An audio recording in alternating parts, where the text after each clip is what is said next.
Good evening, everyone. It's 6 o'clock, and I would like to call this regular meeting of the Lansing School District Board of Education to order. Will everyone please join me for the Pledge of Allegiance?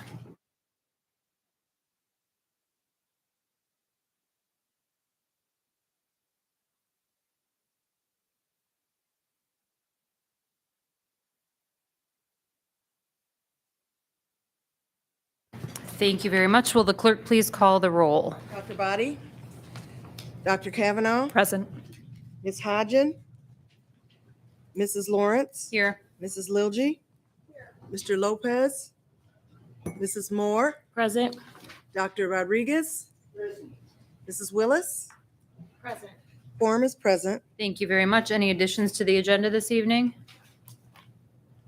Okay, seeing none, we'll move on to public comment on agenda items. I have one individual who's registered on an agenda item. That's Joy Gleason.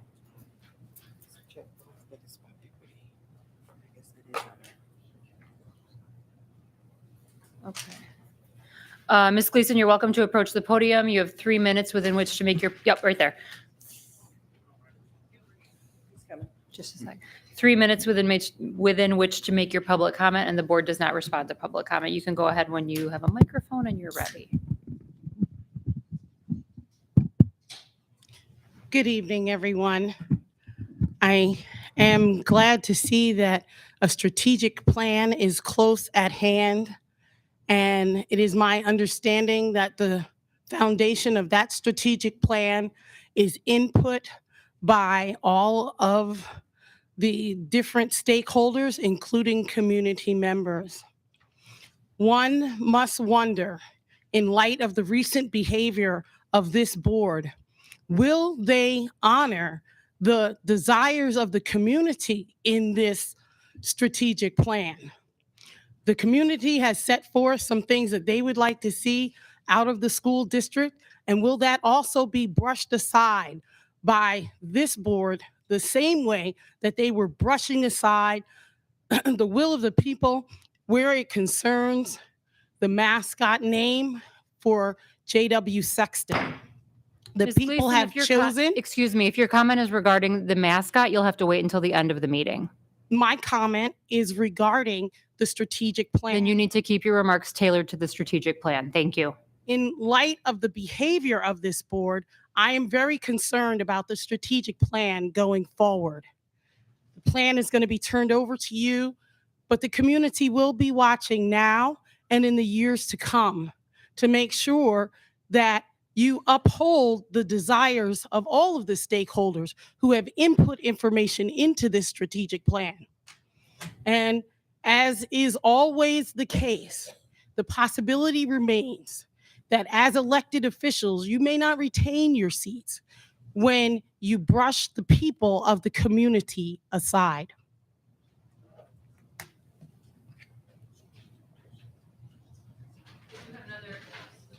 I do have another individual who's registered to speak on an agenda item.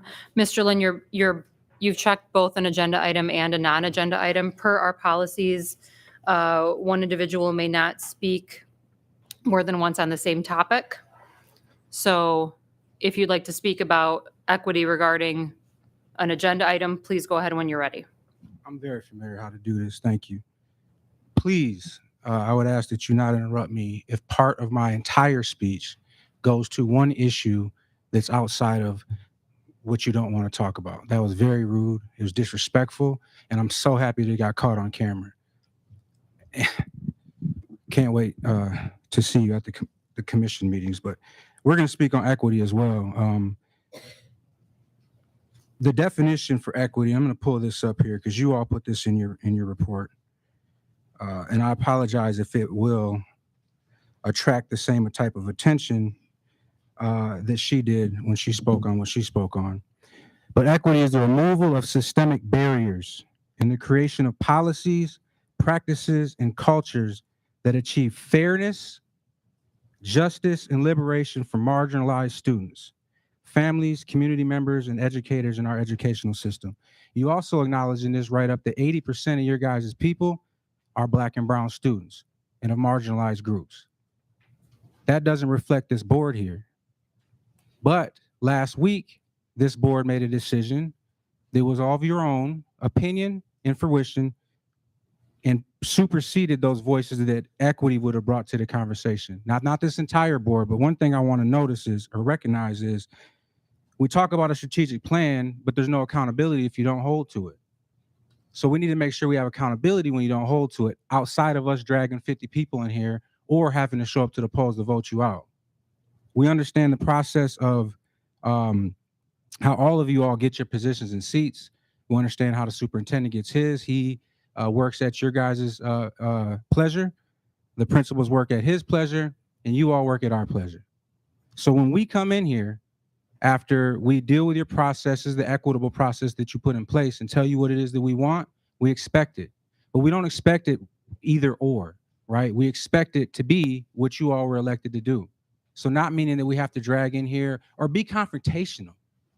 Like your behavior was so confrontational with a citizen that came up here to speak, regardless if you thought she was off topic. Now her and I both, and multiple people that come here, go to council meetings every day and deal with Robert's Rules of Order. We know what we can and can't speak on. We know how to keep it in context. How do I know to get my conversation in this 3 minutes in the first part of it? Because I understand how this works. But that behavior right there, just out in public, shows us we have no accountability. You guys have no accountability to us. You feel like you don't anyways. I'll speak on my second aspect of what I want to talk about in my last 2 minutes or my last 3 minutes. I'm proud of 3 members on this board who really took a stand and said what they needed to say, but it just didn't translate to the 8-0 vote that was later taken. So that scares me that you all have your own voices, but don't know how to not rubber stamp maybe the loudest voice in the room. That's scary as a citizen watching the board. So I'll save the rest for the last. Thank you. We'll move on to presentations for the evening. I'd like to welcome Dr. Brian Beverly and his team to the table.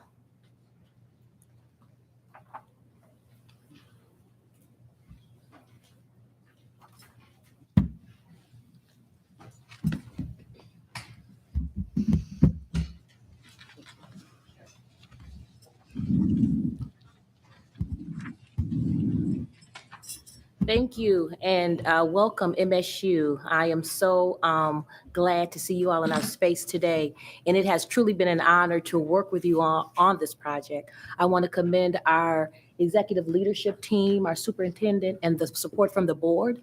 I look forward to you. I think we look forward to you all presenting tonight. So just, guest, take it away, Madam President. Thank you, Madam President. Thank you, Treasurer Moore, for those kind remarks. Good evening, Superintendent Schuldiner and members of the board. It is a pleasure to be with you all this evening to present to you all the 2023-2027 strategic plan. It is important to note, as was already highlighted this evening, the importance of stakeholder input in this process.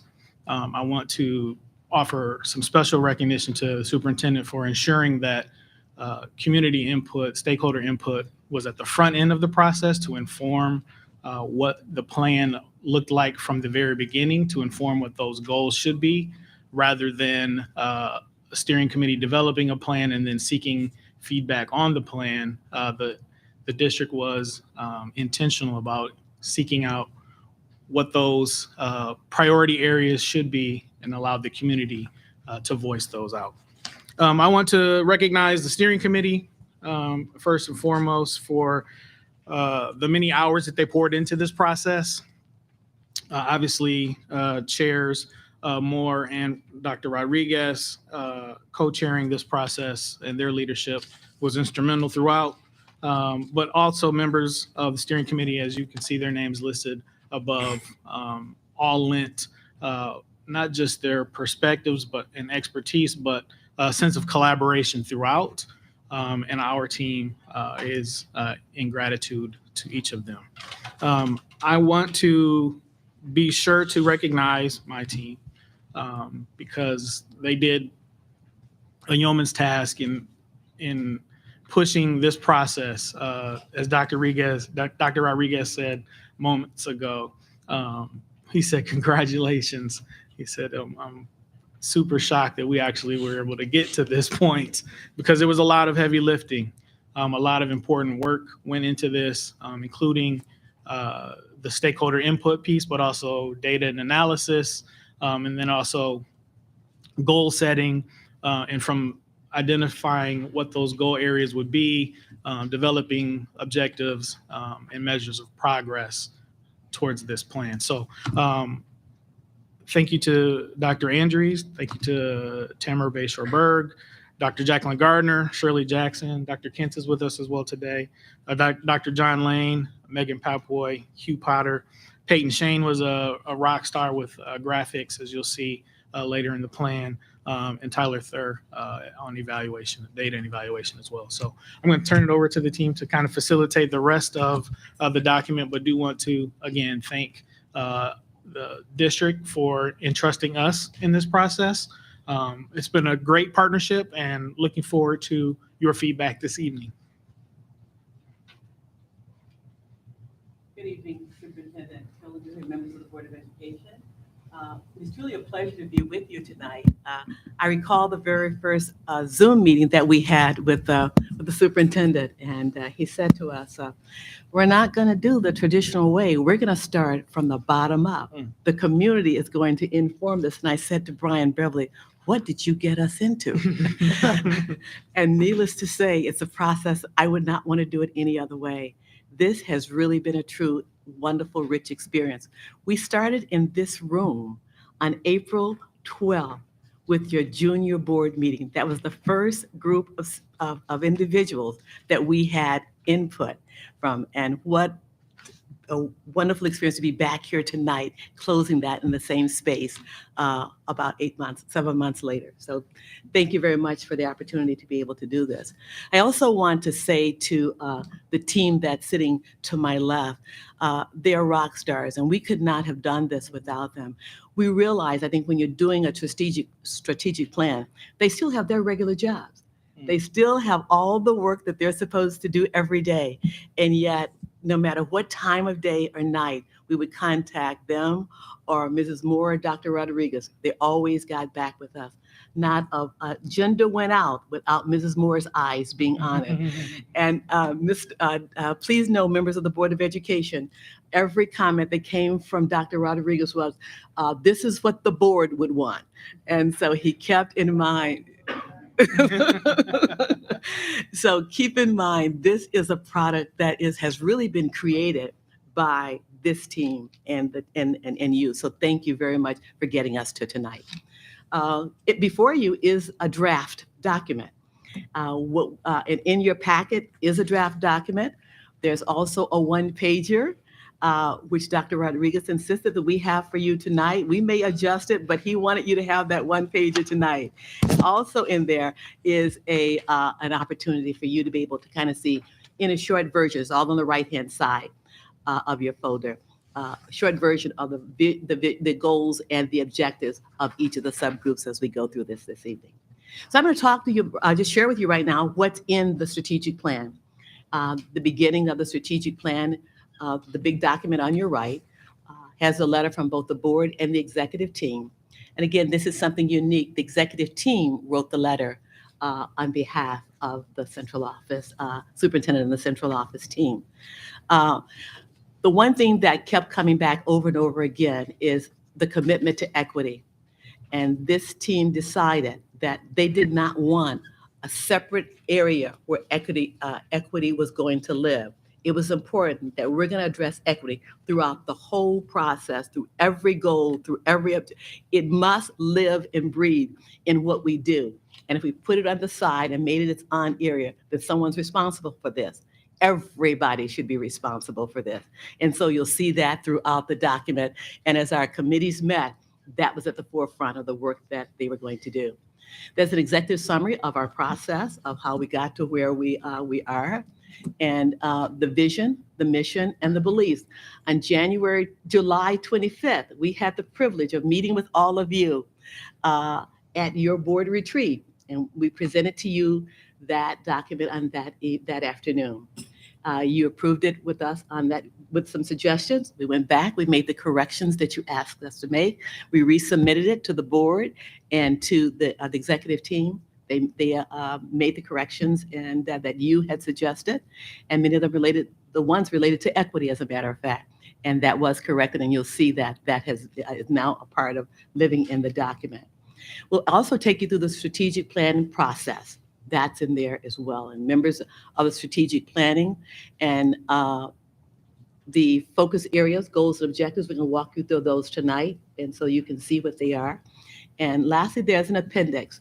And the one thing that Dr. Rodriguez continued to say is we want to make sure that you have a glossary that you educational people come up with all these terms, and we want to make sure for all those terms and acronyms that you're using, that there's a space in the glossary of this document so that the average citizen can read this.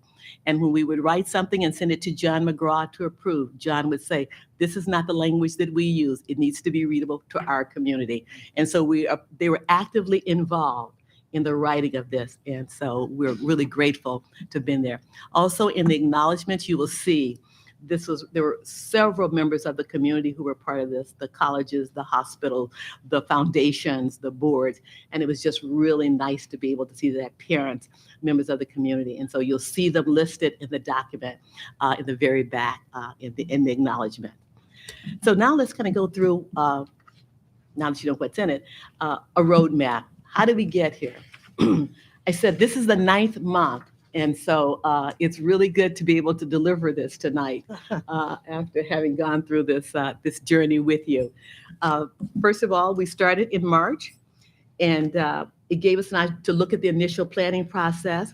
We formed a steering committee at that time. And the executive team made assignments and determined who was going to do what. And during that time, we were organizing input and stakeholder meetings. So from April 12th through the 1st of June, we held meetings, and Tara will talk about those a little bit later, throughout the community, getting input so that when we got ready to write the plan, we were writing the plan from the input of all the stakeholders and the surveys that all of you took during the summer and throughout that period of time. From there, we presented to you in July.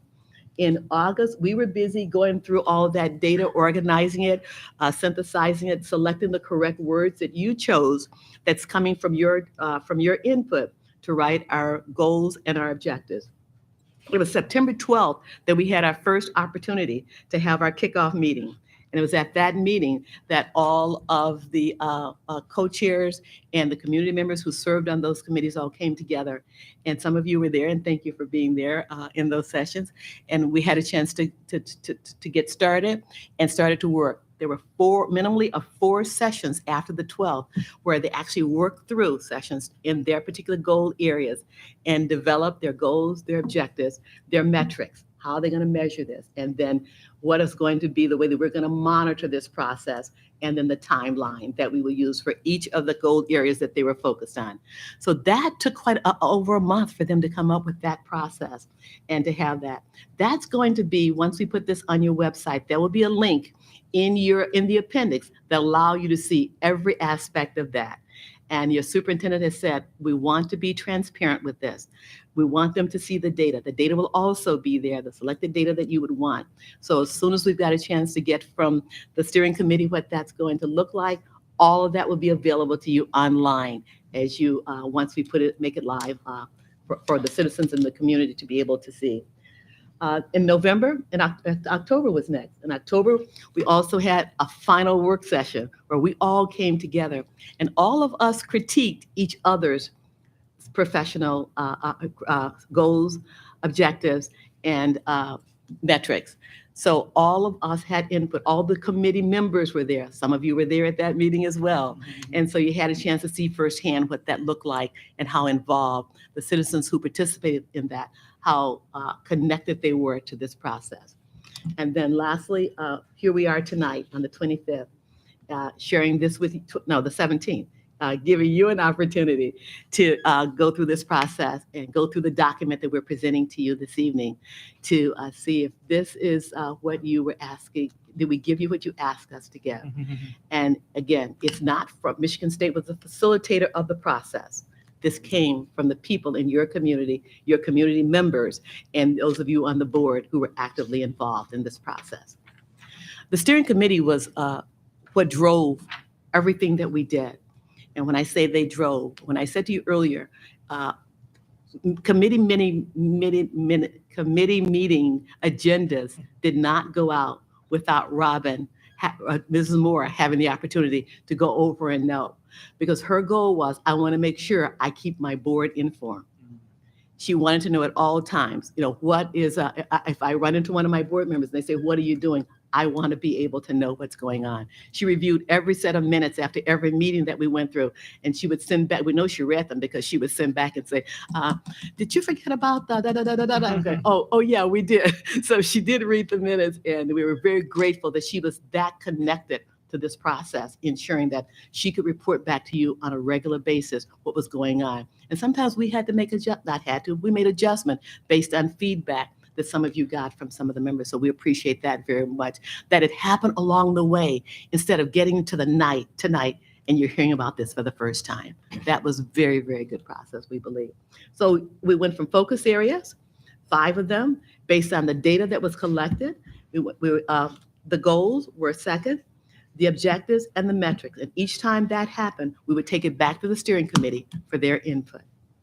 So now what we're going to do, and we'd like to have Tara, Dr. Kent, share with you, what does that process look like? What kinds of, how do we get to that vision, mission, beliefs that you have already approved and then get to the goals? What do we use to get to that point? And she's going to share that with you right now. Thank you, Dr. Andrews. Good evening, Superintendent Schuldner and members of the board and executive team. It's a pleasure to be here tonight. What I'd like to share with you is a little more about this foundation of stakeholder input to really explicate what that looked like. And in order to do so, we need to look at the framework for great schools that is really a key foundation for the work of the Lansing School District. And it's very impressive in how it really allows the district to take research-based best practices and leverage them for integrating it throughout all the work of the school. This framework was integral to the development of the strategic plan. It informed the survey items that were then developed and asking the community members a number of key questions. And then that data is then filled back into, you see in the circular visual graphic there with student achievement at the center, each of those key tenets are then used to inform, okay, what element do we need to work on? Is it trust? Is it equity? Is it the effective school leadership? And so you see the circular loop that's continually providing a feedback loop to inform us what information, how can we best inform our work? And then how can that information guide these key tenets of our work? So that framework for great schools then informed the process of the strategic planning gathering of all the input from the community.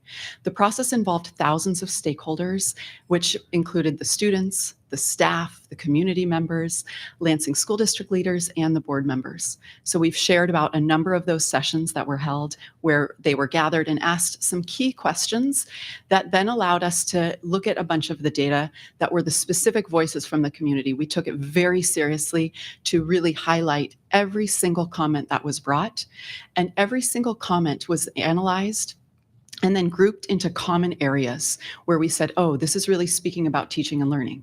This is really speaking about equity. This is really speaking about communication and trust. And so we coded those into groups so we could then understand what are the key themes that the community is asking from the district that are really important, and how can we honor those at every step of the process. You'll see the community input sessions attendance.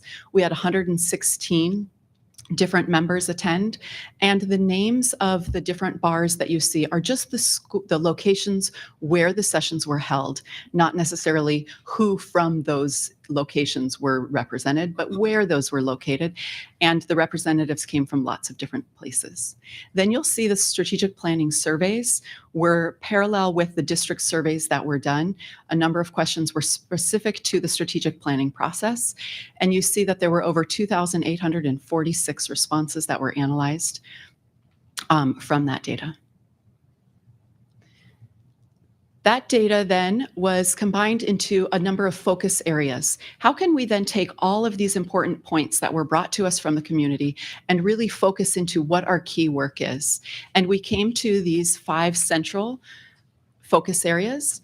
There are descriptions here that really capture what did those statements speak to? What were the key pieces? And I won't read each of those descriptions, but you can see them here, and I'll share with you these large focus areas.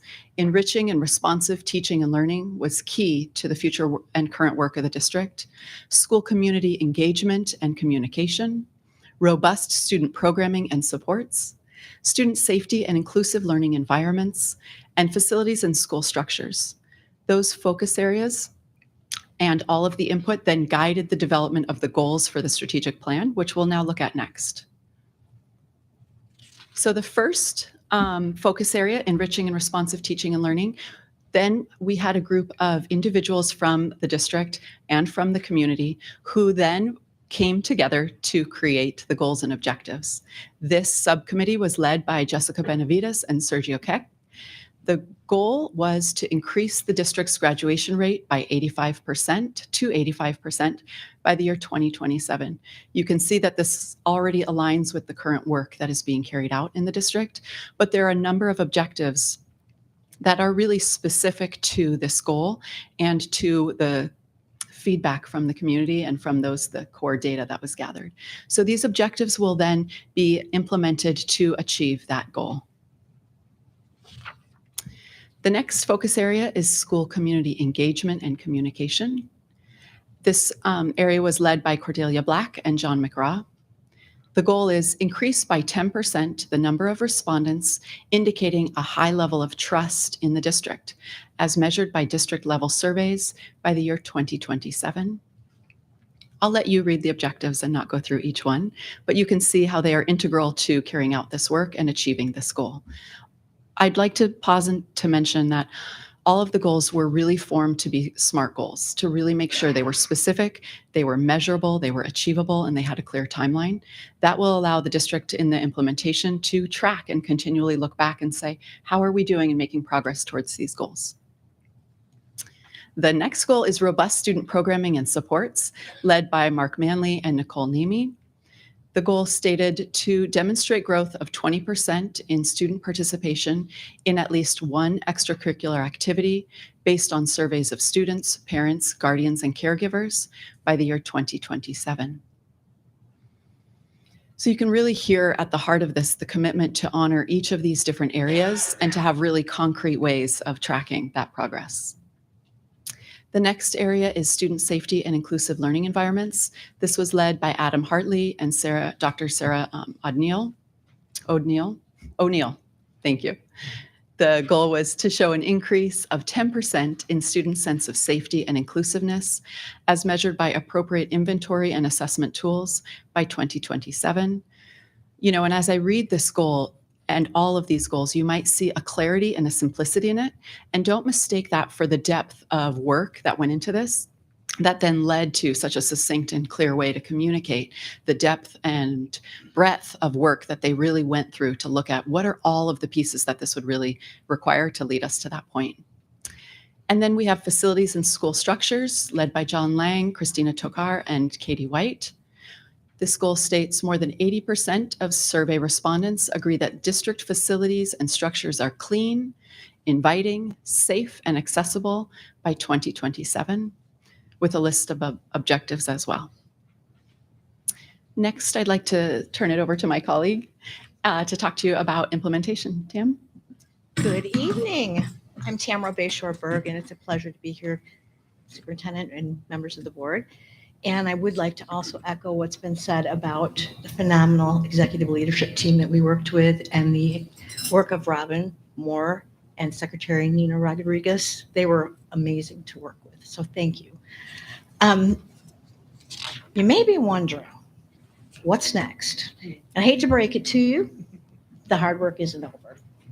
We have a wonderful draft plan that includes a lot of great ideas. Now, once the board approves the plan, or it's not tonight, but eventually, the rubber's going to hit the road. There'll have to be an implementation process. And typically in strategic planning, what that would look like is the implementation plan is led by a team of executives, in this case, the executive team and administrators from the buildings. And the focus of that is to put in place processes to continue to monitor, measure, and manage those goals and objectives, how they get implemented. And one of the key aspects of this, and this goes exactly to what Superintendent Schuldiner said, we want to make sure that we give widespread access to the plan once it's formally approved, and any resources we use throughout this process. We want to honor that goal of transparency that Ben Schuldiner pointed out to us. The other piece that's really key in the implementation is that at least annually, you revisit, where are we with all of these things? You know, maybe a formal presentation to the board, an update to the board, where are we with this? So to talk about that a little more specifically, what we anticipate would probably be happening here with Lansing is that the superintendent and the executive team would develop the implementation plan.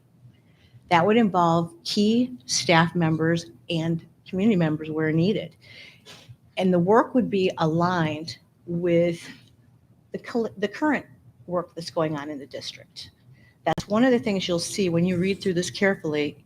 You'll say, we're doing a lot of that. And that is important because you're on the right track on so many things. We're just going to keep pushing even farther that continuous improvement process. And the staff members across the district are going to be essential to this process because they're the ones who are actually going to have to live it. So getting them involved from the ground floor with the implementation plan is really important. And then the goals and objectives will need to be operationalized into action plans. So each subcommittee or each goal area would then create an action plan for the 5 years of the strategic plan, saying, okay, this is our big goal. Now we're going to break it down and show how we're going to get where we want to be by 2027. And it's really critical to acknowledge that this plan comes from the remarkable input from your community and your talented staff, but also the aspirations of your board and the community as a whole to continue to leverage the incredible talents you have in Lansing Lansing schools. Oops, I went too far. You've heard several mentions of the word equity, and just wanted to close out with this. Throughout the entire process of strategic planning, we revisited often the definition that was included in the systemic equity review. And I won't read it to you. You had a presenter that read it earlier. But what that's going to require as we move forward is that we are very intentional about these implementation plans, thinking about how it impacts all students, all staff, the community. And we want to make sure we're in alignment with the recommendations of that equity review. And then what's probably most important is that the realization of these strategic plan goals and the realization of equity needs to be the responsibility of all, but modeled and led especially by the Lansing board and administrators and other leaders. So with that, I would like to open it up to any questions that you might have of us. Dr. Rodriguez. Thank you very much for the presentation and for the work. I like the last part, the implementation plan, and I think we have a lot of work to do there.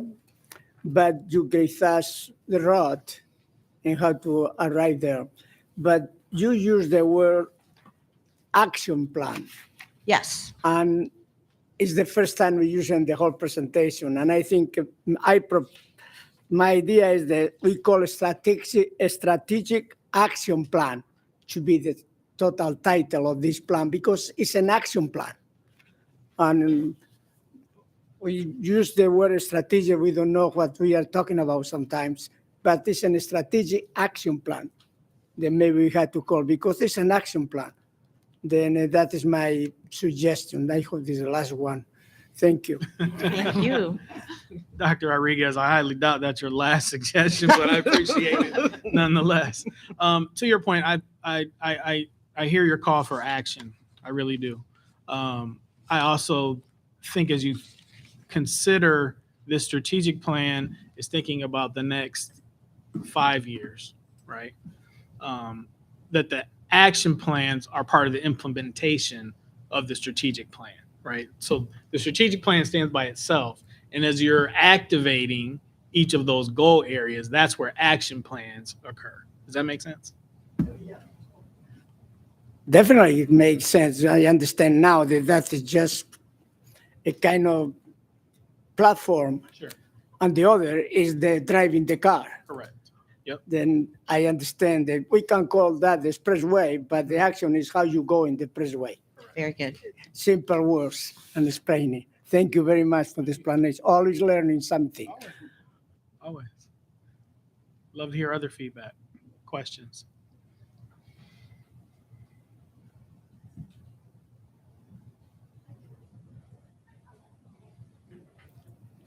It's not really a question. It's more like can you give us some reassurance that it's not going to get put on a shelf, that we are going to be able to operationalize it? And I know the SMART acronym, really kind of helps give us the roadmap for how to make sure it doesn't just get put on the shelf and we all pat ourselves on the back and think that the hard work is really over.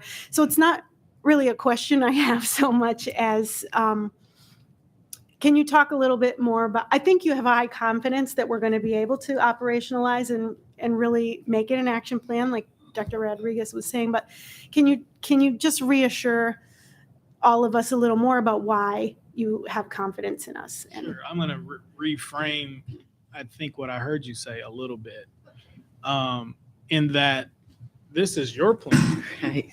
Okay. So how are you going to ensure that you're going to bring this plan into life, right? I think that's a conversation for you all around the horseshoe. I think it's a conversation for you all to continue to collaborate with the community around as well, right? Community input was rich on the front end of this plan. It's going to be important to maintain that level of partnership with all stakeholders, parents, students, staff, and community writ large, in how to activate, this plan into life, right? There's a lot in here. We kind of went really quickly over the objectives, and there's a lot more to each of those goal areas. And there's a lot in those appendices as well. But it's, first of all, those folks around this horseshoe, it's your responsibility to maintain that this plan doesn't stay on the shelf, right? It's also part of the administration's role to make sure that this is the plan and that the plan shows up in the work, right? As you are receiving presentations, that they're connected back to the strategic plan, right? And that you all are progress monitoring along the way, right? That you're holding one another accountable, that you're holding administration accountable, and that the community is holding everybody accountable towards this plan. So I think it's a little bit of everybody's role, but it starts with you all because it's your plan. Right. Can I just add one other thing to this? Please. The beauty of your plan, sometimes we go into places and we write goals and we give them to you and then you all approve them. You developed this plan. Your subcommittee wrote this. They're an integral part of this. They told us what they wanted. So it's not like MSU gave them this. Right. This is from your team who wrote this. They wrote the monitoring aspects of this. They wrote the objectives of this. They wrote the success indicators. Yep. So this won't be new to them. That's part of the work that they have done, rich, heavy lifting up to this point. So no one from the outside wrote this for them. That was a deeper definition of this is your plan. Thank you, Dr. Andrews. Mrs. Willis? Thank you. Thank you guys so much for the comprehensive presentation. I know it's been a lot of heavy lifting and I really appreciate it. My question is around the revitalization of our new mission and vision. So I know we had some conversation on the horseshoe around that, and I know we have our SMART goals and our strategic plan, but our mission and vision and our beliefs, those are those sound bites that people can sort of hold on to, that everything that is the outcome of this plan should go back to our guiding principles, which are the mission and the vision. And so this is more of a question for our administration. What's sort of our plan to make sure that this gets interwoven into all the work that we do beyond just the strategic plan, since this is going to be a newly adopted language for us as well?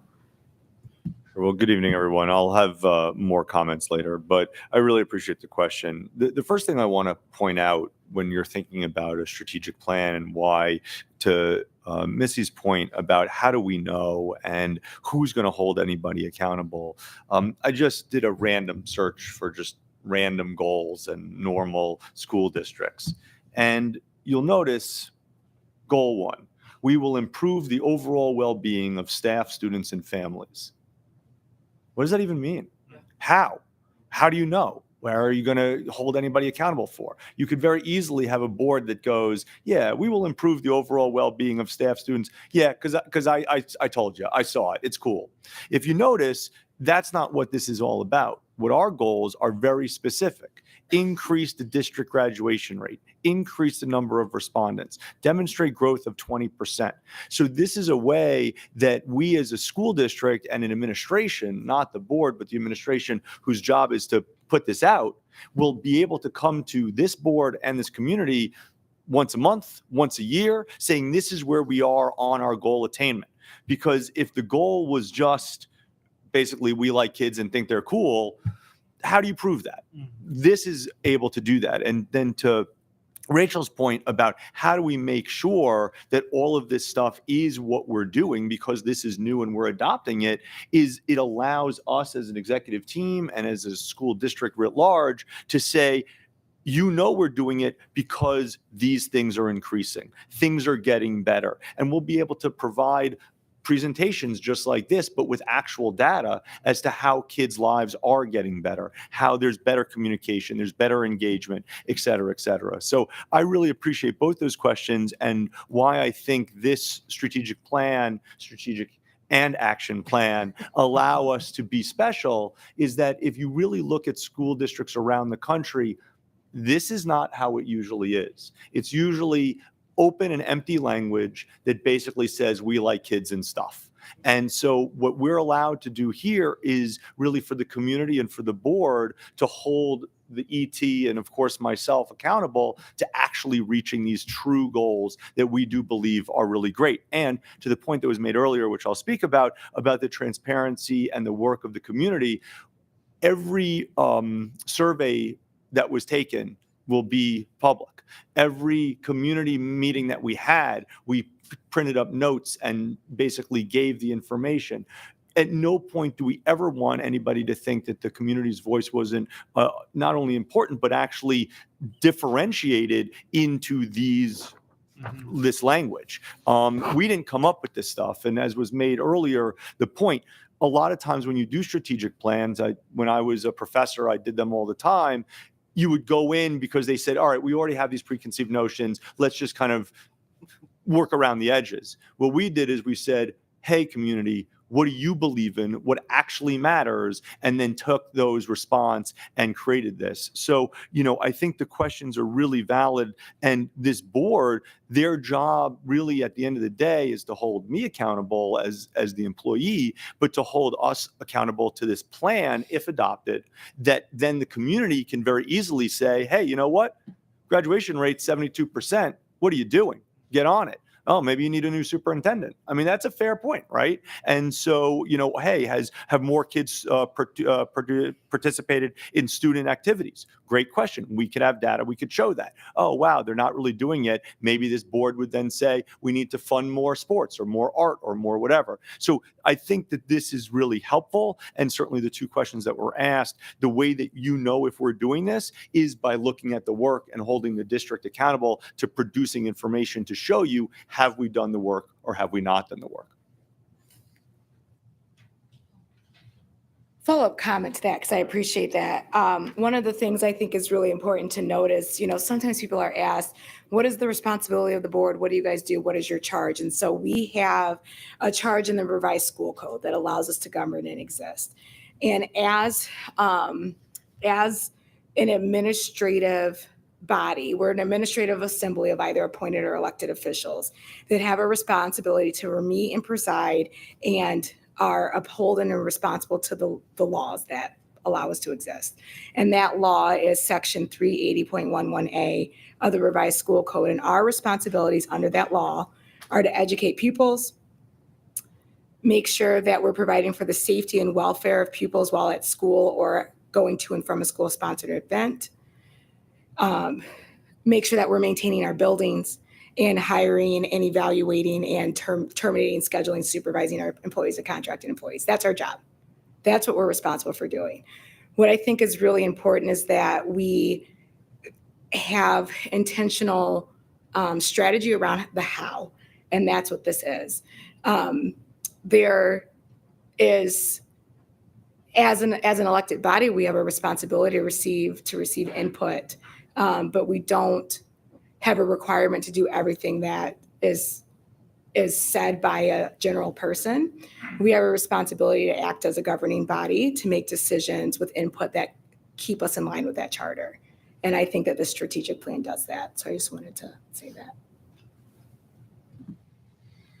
Thank you, Mrs. Willis. Further questions from board members?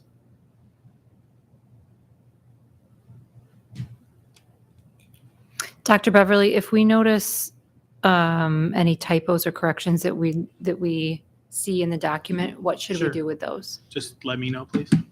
You want to know right now? Oh, yeah.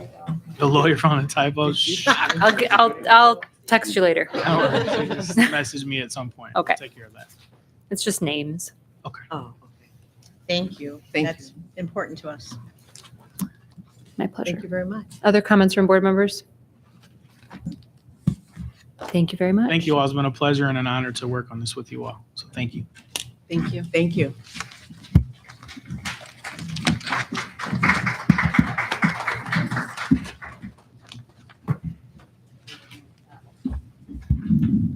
We'll move on, to our report from Superintendent, Mr. Schuldiner. Good evening, everyone. It really makes me so happy to see the strategic plan occur. You know, I'll make my comments about a bunch of things as always, but because they were just leaving, I really want to thank Dr. Beverly and his team. It was really wonderful for those of you on certainly the panel and on the board. You know, we had these community meetings, we had these surveys, we had people working till 8, 9, 10 o'clock at night in the cafeterias of our schools. And it was powerful because it always came back to, well, what does the data say that people want? And then how do you hold yourself accountable? And that idea, again, I mean, just because I find it so interesting, right? Another goal, we will create learning environments that improve the success and safety for all. Sounds nice, but like, how do you know? What do you know? And so when you look at our strategic plan, I'm really proud that it's a way for everybody to truly hold folks accountable. And I think in some respects, that's kind of the point, is that if we are to serve the kids, because that's kind of the deal, is that we want to make sure that we're transparent about what makes sense. And I'm really appreciative of the strategic plan because it also allows me as a superintendent to say to our wonderful staff, okay, these are our goals. We got to meet them because that's what people want. And you in the audience and certainly the board can then just say, hey, are you meeting or not? And I think sadly in education, we get so caught up in nice language. We love children. They're so great. Teachers are amazing. But we never really say, well, what do we have to do and how do we hold ourselves accountable? So kudos to Dr. Beverly and the entire team. This was really terrific. So thank you. As always, for those of you who know, I have always felt that the transportation issue in this city has been a huge issue. And as long as I have been superintendent, I have promised that I will always read out the numbers until we finally solve our transportation issue. We have at this point distributed 3,132 gas cards, and there are 22 families waiting because they just put in the paperwork this week. We hope to get them as soon as possible. We have 767 CATA passes with 19 waiting that we will be getting to them shortly. And we have 5,806 eligible bus riders, of which 3,180 are routed, with 357 requested, with 103 on the wait list. That number on the wait list has continued to go down. We continue to push and urge our bus contracted vendor to continue to try to route as many kids and to get as many kids to school as possible. It is really sad that we still have to deal with this, and it's something that we need to really continue to focus on. Moving kids to CATA has been incredible. There was a concern by community members when we started that attendance rates might go down. In fact, our high school attendance rates have gone up, which has been great. And again, the line that I've used a lot is, if you miss the school bus, you're done. If you miss the CATA, there's another one. So we've found that really this CATA relationship has been terrific, and we appreciate it. But again, we're still working very hard on trying to route every single kid on a bus. You notice that there are more people in the audience than normal, and that's great. Regardless of what the folks in the community want to say, I am really impressed by the care of the community for this district, and it's nice to see this room filled. And regardless of what is said today, I hope that this is not the only time that you come to this room, and I also hope it's not the only time that you engage in this community. We need a lot. We need tutoring, we need mentoring, we need all sorts of things. And whatever it is that compelled you to this room, that's great. It's democracy, right? And I just hope that this begins a closer relationship to the things that we're trying to do. But I will say there are people in this audience who I know who've already done so much, be it having graduation parties or Halloween parties or whatever it is for our kids. It's really a good thing that everybody here cares deeply. This community is only going to work if we all pull together. And so tonight will be interesting. People will voice their opinions, and that's great. And we're going to have a robust conversation, I'm sure, or not, about what's being said.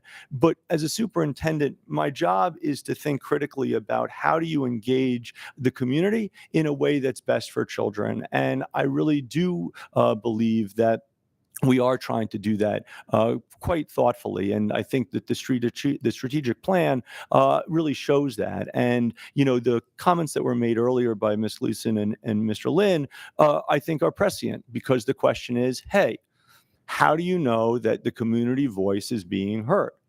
How do you know? It's here. And how do you know if we're listening? We'll see if we do our job. And I'll say very clearly to my bosses, as well as my other bosses, is if we don't get these numbers to you by 2027, you should fire me. Straight up. You really should. Because if we can't do these things, then it means that we haven't fulfilled the will of the board and fulfilled the will of the people. I would like to point out, though, that the district goals are to get an 85% high school graduation by 2025. So I hope to do this 2 years earlier than the strategic plan. But I now have 2 years of grace, which I appreciate. So, I think it's just really important that we know that everybody in this room, and I mean the board, I mean the community, I certainly mean the executive team, that we really do have the best interest of kids at heart. And it's powerful when we do that, and we do that together. There's been a lot. I mean, everybody knows I'm not from here. I'm new. Just seeing this community care so deeply is really powerful. And I just hope that regardless of today's meeting, that this is a time where you feel like the door is open, that you feel that you can be part of this community, and that your not just voice is heard, but that you can be part of the way that kids learn better. There's going to be things that are going to come out over the next 2 months about how we're doing and what we're doing. And I think there's going to be a real sense of a clarity of purpose of how we're moving forward and why we need to move forward. And I just look forward to that way that we do move forward is together with not only everybody in this room, but tons of people who are not here. Amazingly enough, for those of you who are here for the first time, actually hundreds of people do listen to this on the computer or on TV. So hello to everybody listening. But to really just know that, this district needs a lot, but has a lot. And we always, I think, sometimes forget that. And that kind of deficit thinking model has to change about the great things that we can do. And I'll end with this. Next week is Thanksgiving. As I'm sure you all know, you probably noticed if you are part of the school district that there's actually no school the entirety of next week, which some people are super thrilled about. And I'm sure some parents are like, but I wish my kids were at school. But the way that happened, yes, thank you, Dr. Beverly. Sorry about that. But that, the reason that we did that was to allow for a real time of reflection, a real time of professional development, and a real time of Thanksgiving. And, I want to give thanks to this board. I want to give thanks to the ET, and I want to give thanks to the community. We've done a lot in the last, whatever it's been, 16 months, everything from universal pre-K to just opening up the schools again. That was a big deal. And, we're not perfect and we're always going to make mistakes, but I think that we're really trying very deeply, all of us in the room, to do what's right by kids. And so I give thanks to this board, to ET, to the community, that as we move forward, we'll be able to do better, if we're all able to have a goal, have a way of getting there, and a real purpose. So thank you, Madam President, and thank you to you. Thank you, Mr. Schuldiner. Moving on to routine matters and old business this evening. First up, we have committee reports. Facilities Committee, Mr. Lopez is not with us okay. The last Facilities Committee meeting we had was October 10th. I was just looking at my agenda to refresh myself. We did talk I don't know if he's reported out about that committee meeting. Okay. We have not had a Facilities Committee meeting since October 10th. We will have one on December 5th. There is a bid recommendation in your packet this evening.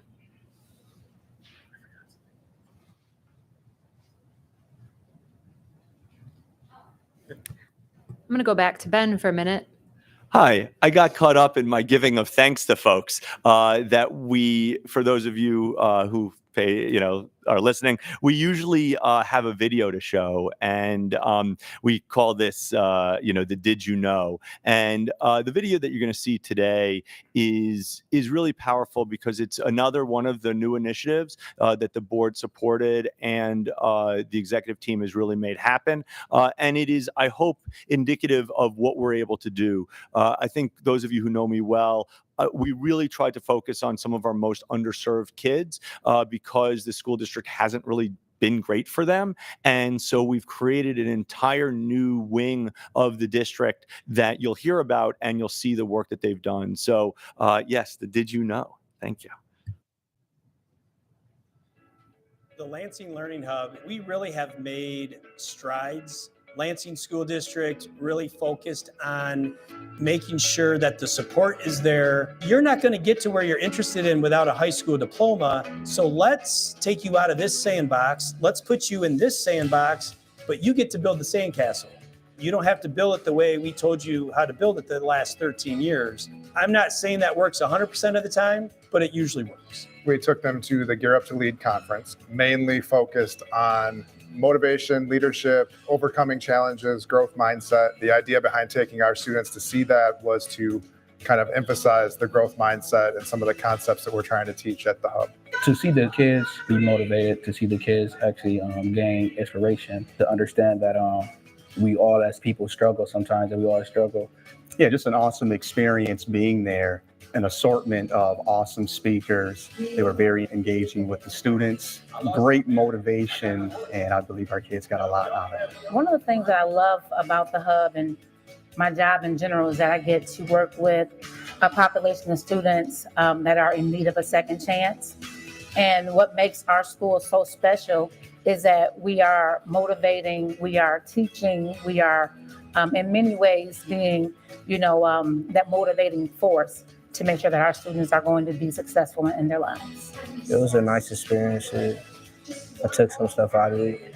Some of the things they said I could probably use to help me to do what I need to do. We got people to talk to us, to motivate us to do what we gotta do in life. They're giving me help with like personal things and like educational things, like work-wise. Mr. Hartley, he made me comfortable with where I'm going. I have a lot of things I want to do right now. I want to be like a streamer, like / entertainer, motivational speaker, and also want to work with the Lansing Learning Hub that like I am in right now. There's things that I really love to do, and there's like family members, friends, more things that they tell me like, oh, this thing is just a hobby. You can't like make a living off this one thing. But like sooner or later, I'm gonna show. Really, I am. Today I'm here to speak to you about perseverance. Now, how many of you know the definition of perseverance? The Lansing Learning Hub provides me a space of like responsibility or being independent, being responsible for my own growth and my own success. That's what that provides me. Sparking the young minds in the crowd. I knew that I would touch somebody, even if it was just one person, and that motivated me. I have a life motto that I go by, and it goes like, struggle brings character. So my poem was about perseverance, which means to like, continue to push through hard times pretty much. And patience was another topic in my poem. And I was talking about how things take time and nothing is really easily given to you. Nothing happens in a quick minute. And if it do, it's not good. Mental Warfare by Shantavia Ladd.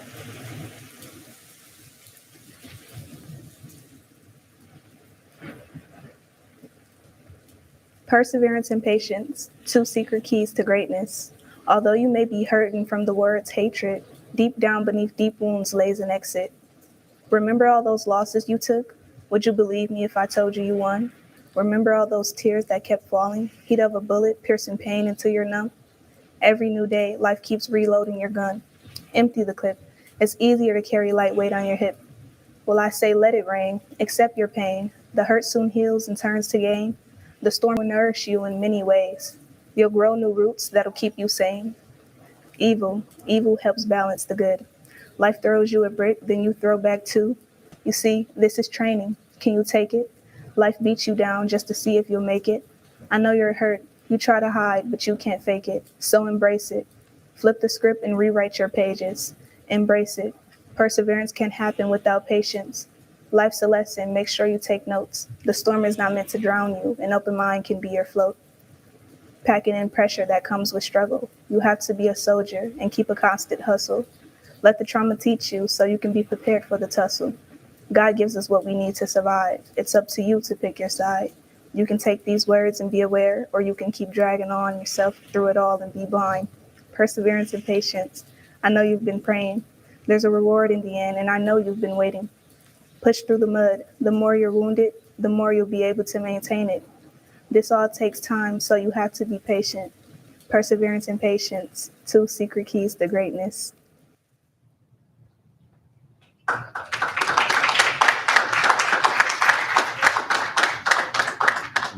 I just want to thank, of course, the students to make all of that possible, to Adam for running the alt ed programs, to John for putting that together. But I hope that what comes out of that is also the brilliance and amazement of our children and how powerful and talented they are. But also that when you change the script sometimes, the students that are at that center are there because it wasn't working out in some other places. And that sometimes you got to change the environment. You have to change the way that you treat students so that you can unlock that ability to do great things. And so I really hope that this is the beginning of a lot more of what this district can and will do. But I'm really glad that I was reminded that we had a video to show everybody. So thank you.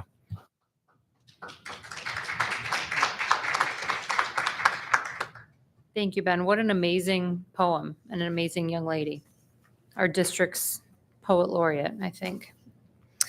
We'll move back to our committee reports. Our facilities committee meeting, the next meeting will be on December 5th. There is a bid recommendation in your packet this evening regarding AC. Christina, do you want to say anything about that?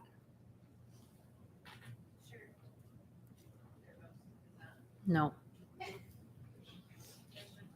I can also speak very loud. So, just something I wanted to point out on here, and it is part of the bid summary, but we did go out to bid for these, but two vendors did come back and were not compliant with their bid, so we did enter into consortium purchasing for this. This is why you have it in front of you today. Questions? Mrs. Willis? I just have a question. So this is to put AC into 3 of our schools. I'm curious, and we don't need to know the answer right now. How many of our schools still need AC?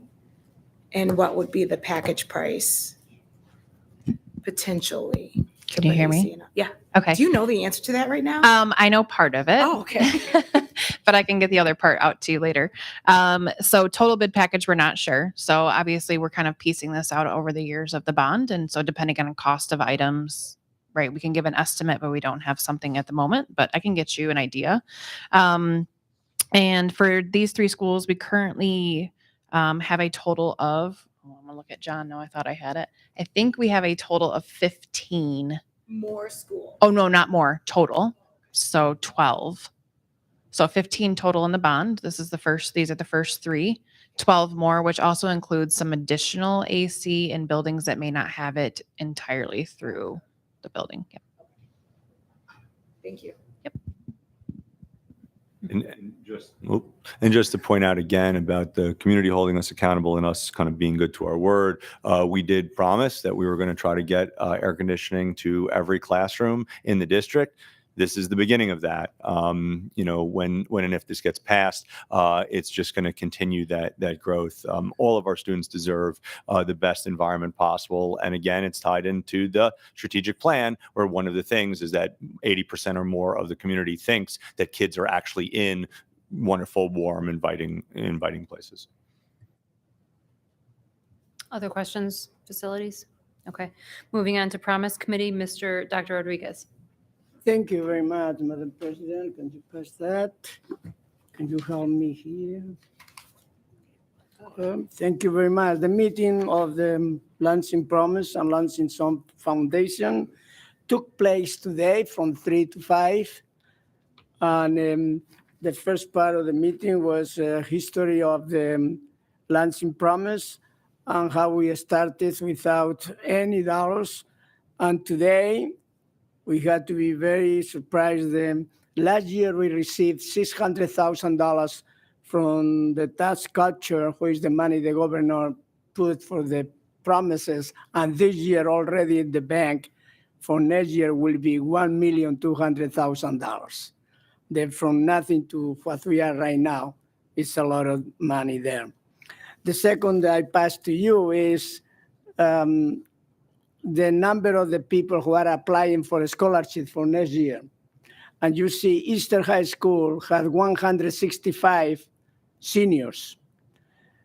And these 165, 29 was not eligible for the promise. 7 because residency and 22 because enrollment. The total promise eligibility is 137. Of these 137, 130 already have applied. There is 95% of the seniors that qualify for promise and Easter already applied. In Sexton, in Everett, 55%, and in Sexton, 84%. And they explained to us why the difference of 95 and 55 and 84 is because some changes in the people who are responsible and working with the students and make them to apply. And they promise us that soon we will have 100%. Then capital K-12, they have 0. Big Man is only 65. That we are going to be working with them, see how we can help these students in the future. And then Lansing Learning Hub and Ingham Academy, 0. Then we, Lansing School District, really had good number of the students. They are already applied for next year. After that, then you know that folder, Marner Costerisan report. And it's many, many pages of money. I don't think you want me to go over that, but it's here if somebody wants to see it. After that was discussion about LEAF. And LEAF, Lansing Educational Advancement Foundation, is going to be part of the Lansing Promise. We voted today, and really, we are going to be the fiduciaries of their money. But the goal of the foundation of the LEAF will continue in the future. It's going to be challenges for the Promise and how to raise money to maintain the $700,000 the LEAF put today in the hands of Promise. I think that was the most important part of what happened today in the meeting. Was a lot of questions and a lot of communication, and I had to thank our superintendent for being there present, and I hope we continue working with Promise and be present there because it's about our students, and they should be also connecting with us all the time. Thank you, Madam President. And if you have any question, I know the answer, I will do it. Thank you, Dr. Rodriguez. I do have a couple of questions, so maybe you or Ben can help. When you say Eastern, for example, has 165 enrolled seniors, 28 are not eligible because of residency or enrollment, what does that mean? Residency, probably because they don't live in Lansing. We have a student that don't live in Lansing. And enrollment, I don't know, maybe they only be there less than 4 years. Okay. Yeah. And correct me if I'm wrong, the Promise Zone is legislatively created, and the requirement to qualify for the Promise Scholarship is what?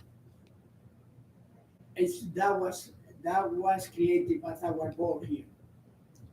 When we founded, I think when we created the foundation zone 15 years ago, I think it's 15 years ago, we said that they had to be in Lansing for so long, and then we changed to 4 years. Then I don't know if the state really tell us what are the conditions for applying the money. So, hi. So it's you have to live inside of the Lansing School District boundaries, which actually the Lansing School District boundary area encompasses multiple counties, believe it or not, 3 different counties, Lansing Township, all different kinds of things. So as long as you're inside of the Lansing School District boundary, you qualify. And then you do have to be enrolled for all 4 years of your high school inside of a Lansing or inside of those boundaries. So with us as Lansing, at a Lansing high school, and then for residency, obviously you need to live within the Lansing School District. So we could have schools of choice students, several of them that attend from outside the district and could have been with us for all 4 years, but because they don't live inside of our boundaries, they don't qualify. Okay, so the requirement is both of those things. Correct. Okay.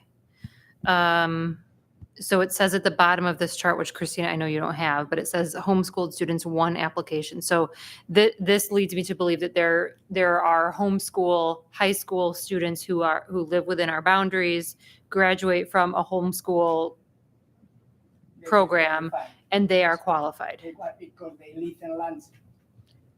Yep. For And instance, let's go to say, you see in the bottom, Lansing Catholic High School. Very difficult because Lansing, they were not so open in Lansing School District and giving them the information. And they had 10 applications only, but they had to have the same requirement, live in Lansing in their campus someplace else, and second, 4 years in the high school. That is the 2 conditions for receiving the scholarship. So and what they are trying now, because all this money is more, they are going to try to give more money, and they are going to try maybe if we can provide services, if they want to Michigan State, maybe for 4 years, not only 2, but maybe 4. that would be amazing. So capital area K-12 online, even though the program is structured very differently, they still have the same 2 requirements. So we probably have our highest number of high school students who may be with it, and I know it hasn't even existed for 4 years, but when we get to that point and it has existed for 4 years, our application rates are probably going to be lower than Eastern Everett or Sexton because theoretically those kids could live anywhere. Okay. And Dr. Rodriguez, I think you said this already, but I just want to make sure that I understood it correctly. Percentage of seniors who have applied, that's as of today, and they're graduating at next. And they have time to continue application until May. But we are going to change that because May is too late. Mm-hmm. When many of the scholarships by November 1st, people supposed to know. Then we discussed that, and they need to change the application times. It's now until May, but until now, until this moment, 95% all the people who can apply from Easter, they already did that. They only have 5% that didn't apply. Okay. Thank you. Any other questions for Dr. Rodriguez? Dr. Kavanaugh? Yeah, I know that moving forward, Ingham Academy will no longer be under the jurisdiction of the Lansing School District. So for Ingham Academy students who meet the eligibility requirements of residency and enrollment, will they still be eligible for the promise? As far as we think, yes, because it would be a school within the Lansing district boundaries and they would be going there. The only issue, of course, is that they would have to have the 4-year the 4-year eligibility. But again, if they then transfer back and forth, it would be fine. Okay, thank you. And you've seen none of them apply anyway so far. But this is a good question. Thank you. Well, if none of them applied, that suggests maybe we should do more outreach to the academy. I will be back to promise executive director on all these concerns and see what he is going to tell me. And I will report back. Thank you, Dr. Thank you. Rodriguez. Moving on to Equity Committee, Mrs. Willis. Thank you. I just wanted to report back to the board that Dr. O'Neill and I met and selected the members of the ongoing equity committee. We are going to be about 20 members strong that is going to include community partners, parents to students, which we were really happy to have, and all of our union groups, including Meet and Confer. And so our first meeting is scheduled for December 1st. And so our plan is to have our first committee report to the board, our second regular meeting in December. Thank you. December 15th. December 15th. Questions for Mrs. Willis? Moving on to Treasurer's Report, Mrs. Moore. Yes, and I think this is going to be our finance committee report. I have a few nuggets I want to share. We met on Wednesday, and Wednesday would be the what, 16th? What's today? Yeah, the 16th. Okay, perfect. So we went through, first of all, we have standing items. And first I want to report about the capital funds. We went through each of the capital fund reports to get a better understanding of our balances. There were no red flags. Second standing item is investments. Ben, you may want to chime in on this if you'd like. So what we did was, what was reported is that we took advantage of the current market conditions. Some of our investments were moved.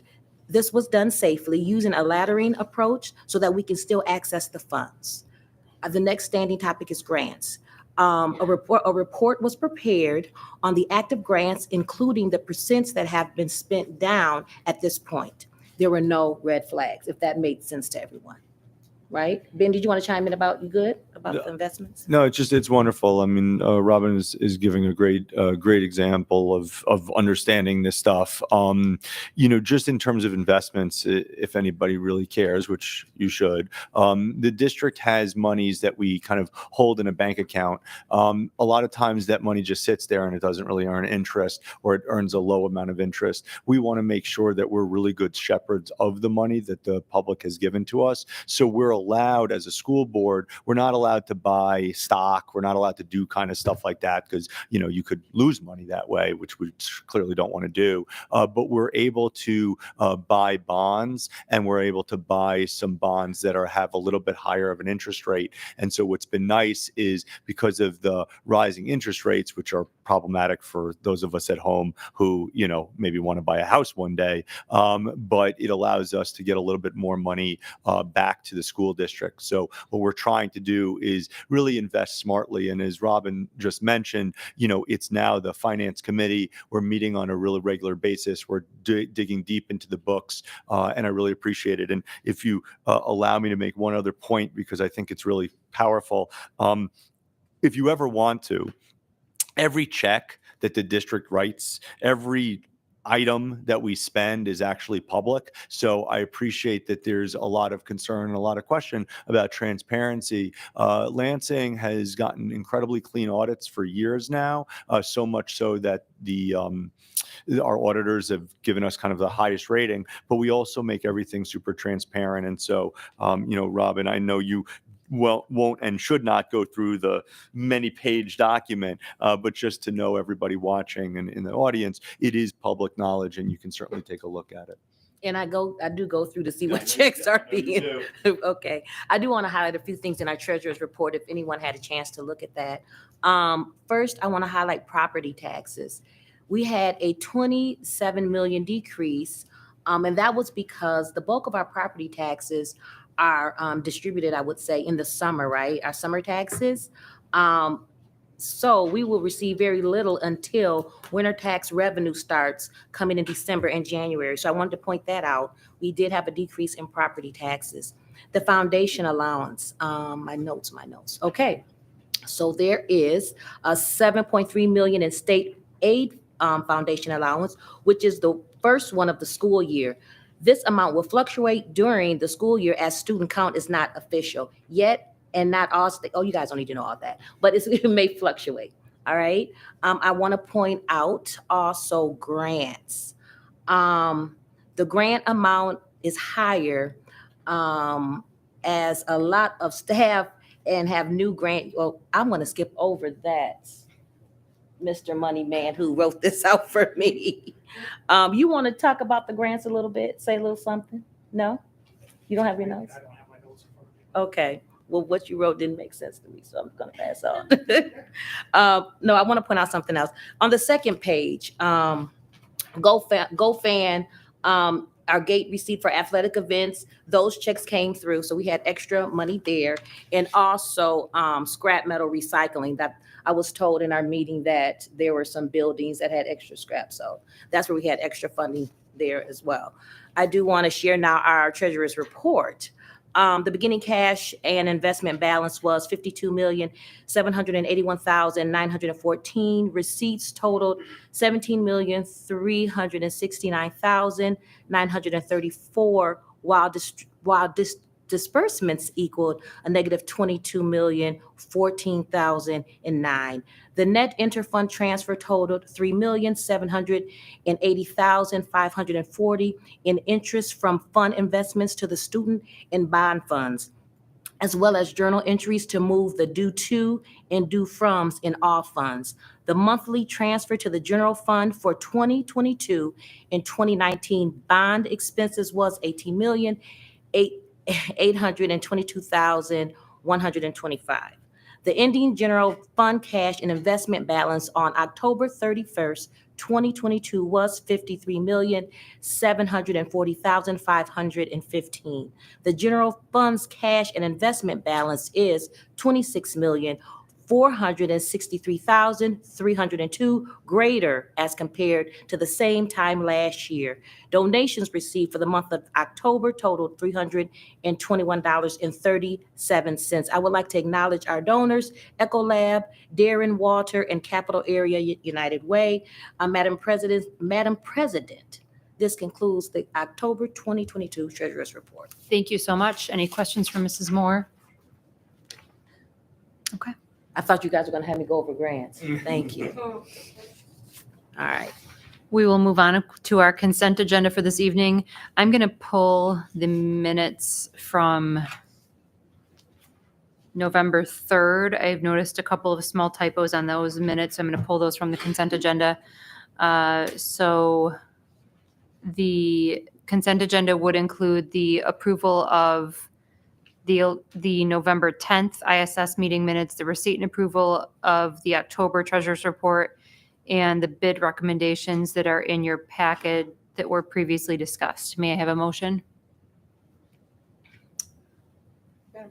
Mrs. Willis, I move that the consent agenda be approved as presented, as amended. as amended. Thank you. Support. It's been moved by Mrs. Willis, supported by Mrs. Moore. Any discussion? Will all those in favor of the approval of the consent agenda as amended, please signify your approval by saying aye. Aye. Any opposed? Okay, thank you. Moving on to action items this evening, we have the second reading and adoption of the Lansing School District policies, policy regarding small unmanned aircraft, policy regarding vendor relations, the policy regarding Fair Labor Standards Act, the policy regarding school visitors, and the policy regarding authorization to use EFTs and automated clearinghouse arrangements. May I have a motion? Mrs. Lilje? I move that the Board of Education consider the second reading of the policies for adoption. It's been moved by Mrs. Lilje, supported by Dr. Kavanaugh. Any discussion? Did you have a change last time to one of them? Well, that was what I was going to ask for.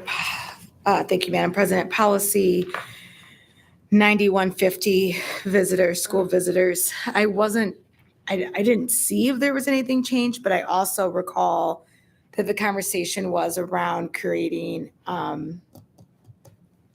regulations that standardize what the conditions were to allow for permission. So I'm okay with adopting the policy as long as we know that there's going to be regulations that are going to be standardized. Further discussion? Will all those in favor of the motion please signify by saying aye. Aye. Any opposed? Motion carries. And now we are at public comment on non-agenda items. I would like to invite Ms. Joy Gleason back to the podium.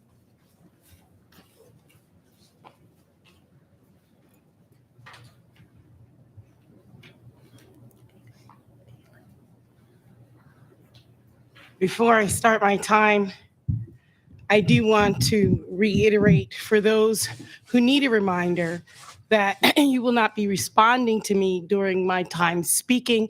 That is how the rules of order go.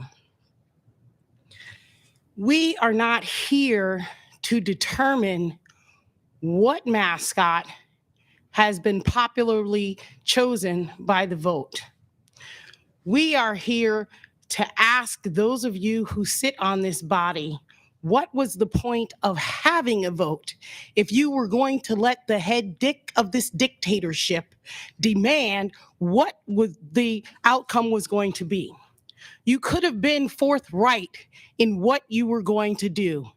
Instead, there was a smoke and mirrors game that lasted for weeks and pulled at the heartstrings of the children and the alumni and the concerned citizens of the Sexton community.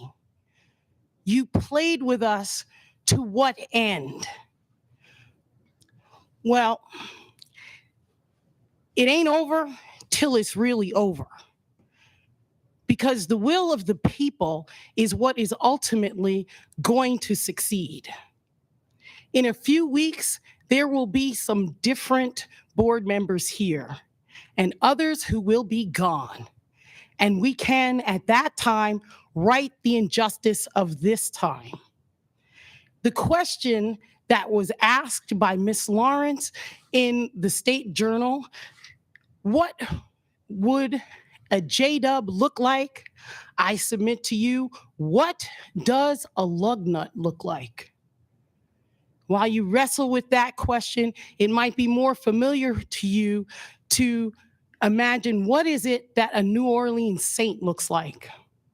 A saint is a person. What is the mascot of the New Orleans Saints?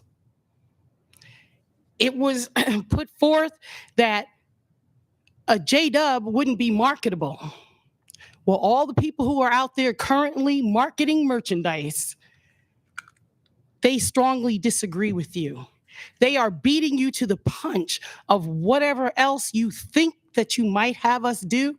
We will out merchandise you. You won't have a chance with whatever it is you think that you're going to do in that arena because J-Dubs is already there. Yes, let everyone see the merchandise is out there. It's being marketed. The question was put forth, how would we put some sort of something on a wrestling mat? That's what a J-Dub's wrestling mat looks like. It didn't take much. All you had to do was choose what the people chose and take the next step of creating whatever that is. You're not sincere.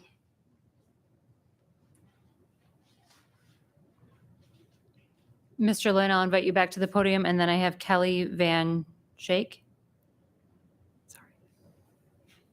Real quickly, if anybody wants to make public comment, you do have to write out. They haven't mentioned that, but you have to fill that blue card out back there and hand it to them. Couple things. First of all, I apologize, President Lawrence, for my conversation to you because I thought it was personal to Joy, but I recognize after watching you for the last hour and a half that that's just the condescending nature, is just kind of how you deal. Whether or not that's intentional or not, I don't know, but I'll be glad to see you somewhere else. Bogan spoke on passion when he came up here. I mean, he was, I know Bogan very well. I give a little history on me. I went to Sexton High School. I was a J-Dub myself. I coached football there. I've used that term mentioning thousands of kids that have come through there. My son was a graduate in 2018. Played football, baseball, and basketball at Sexton High School. He is a J-Dub.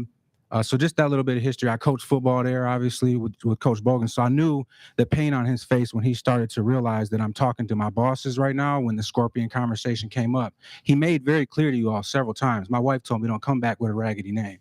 Scorpion is raggedy. He said 4 or 5 times that this was an overwhelming abundance of all people that wanted this name. He said all of those things. I listened to Dr. Rodriguez speak to the fact that we don't need to be making this decision. I heard Missy state, we don't need to make that. I don't feel comfortable making this decision. I think I heard Dr. Farhan speak to the same thing. I don't feel like this is a decision I should be making. From those 3 individuals, what I heard from them, and then from the other individuals, Gabby, you yourself, or Ms. Lawrence, you spoke on my opinion, and I wrote these things down. My opinion, my opinion, my opinion, my opinion. And that's the scary part of this, is that we're not really asking you for your opinion. You asked us for our opinion, the whole community. I voted as an alumni that went there and also somebody who coached and all the other things. I voted J-Dubs twice. But this was bigger than the name for me. It wasn't about the name. It's what I watched and I witnessed. And I think somebody commented that I said good luck on one of the, I think Caitlin's post about us being here now. He asked for this type of participation. But then when we get here, you know, even the 3 minutes is not equitable. Some people can't speak as well as I can. I was really flustered when you did what you did to Joy, and I came up here and stumbled through my whole first part of the conversation. So that's unequitable there. But I heard multiple people state what they thought and what they felt, and then all of a sudden the vote went 8-0. That's scary. That means we don't have any other opinions in here that actually feel strong enough to stand on something alone, if need be. So when I show up to these things, everybody thinks I'm a rebel rouser, but I'm not. I'm just one person that's not scared to stand alone. I'm not scared to stand up here and speak for people who can't come here. I take equity very seriously. Don't stand up here and patronize us and think like we're not out here in this community. All the things that superintendent named, I do. Out of my own pocket, my own time. I volunteer seriously for this. So I ask you all to second guess what you've already done, make it right. There's no problem in doing that. There's no problem in saying, you know what, we might have made a mistake here. There's no problem in stating that and moving forward correctly. As Joy stated, the community is going to do what they're going to do regardless. You all can be on the right end of this thing. Stop. You're not in that big of a hurry. Mr. Lynn, your time Madam is President, point of order. Yeah. Activists. NAACP gave you Activist of the Year last year. And there's a responsibility, and the board is not going to respond to public comment, but the board has a responsibility to preside. The Mr. board Lynn, has a please leave. responsibility to preside over this board with decorum. Mr. Lynn, please leave the meeting. Absolutely, I do. Would you like to see our policy? Please leave the meeting. Mr. Lynn, leave the room. Thank you very much.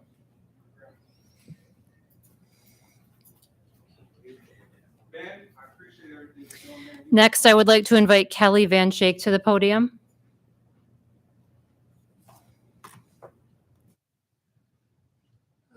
Kelly Van Scoik, Sexton mom. So when you guys voted a random mascot for Sexton, you guys did not listen to those kids or alumni or people at all. In the past couple of days, what I've heard from those kids who really took it deep, like we get to choose what the next name of Sexton's going to be. They've designed things, they had surveys, they did all these things. What I hear from them, these young men, why do we even bother? They already had their mindset. Look at the numbers. Scorpions, I don't really care what the name is. I personally like J-Dub because it means a lot to those young kids. The way that it came about, random. You guys already knew what you're going to name it. This is, just so you know, no. I'm with all these young kids.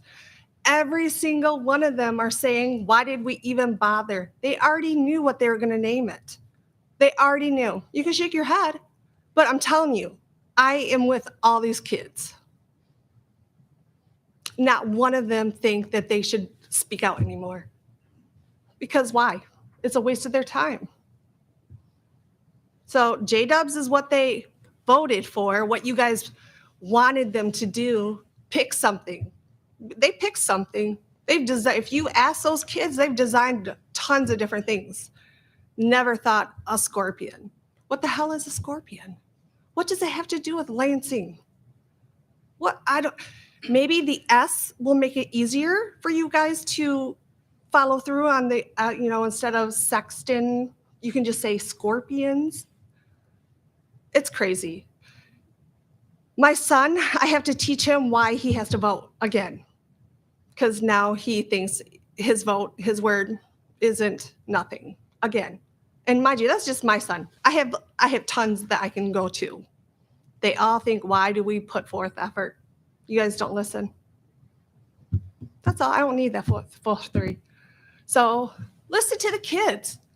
Make their words, something you guys listen to, because you obviously did not. That's all. Teach them that voting has meaning, and it's not meaningless. Yeah. As a parent, I have to do that again. Still. I have one more registrant for public comment. I believe it's Farhan. I'm sorry, I can't read your last name. Good evening. My name is Farhan Shikumar. We're all focused on the wrong thing. We're all focused on this mascot. And it's really not about the mascot. It's about identity. And when these kids voted, they wanted to be identified as J-Dubs.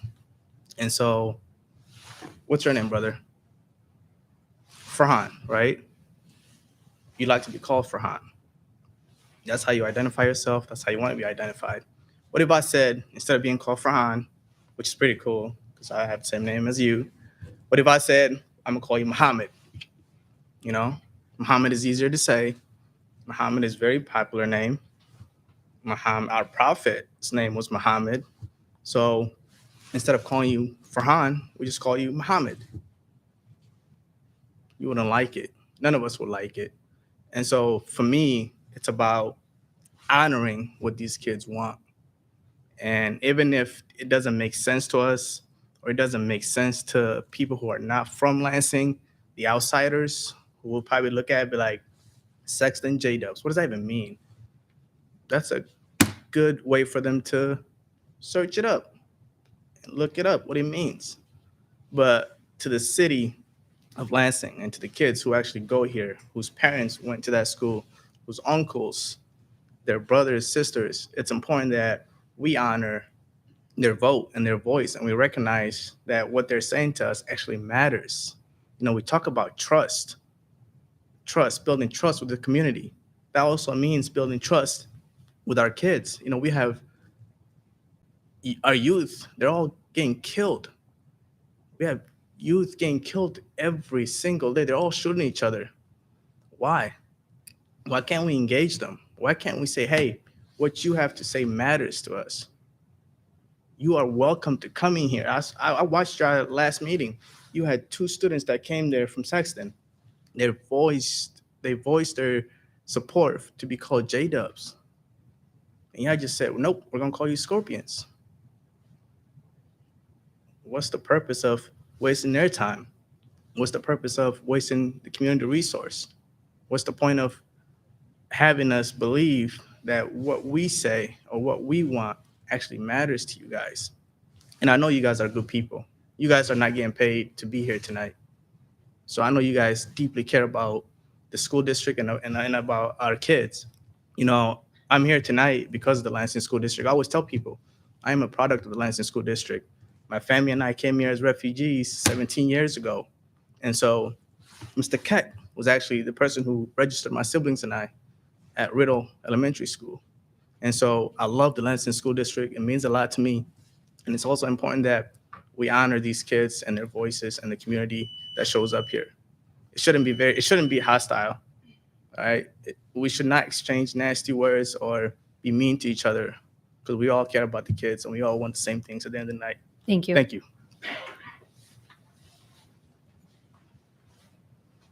Ma'am, you can come right on up.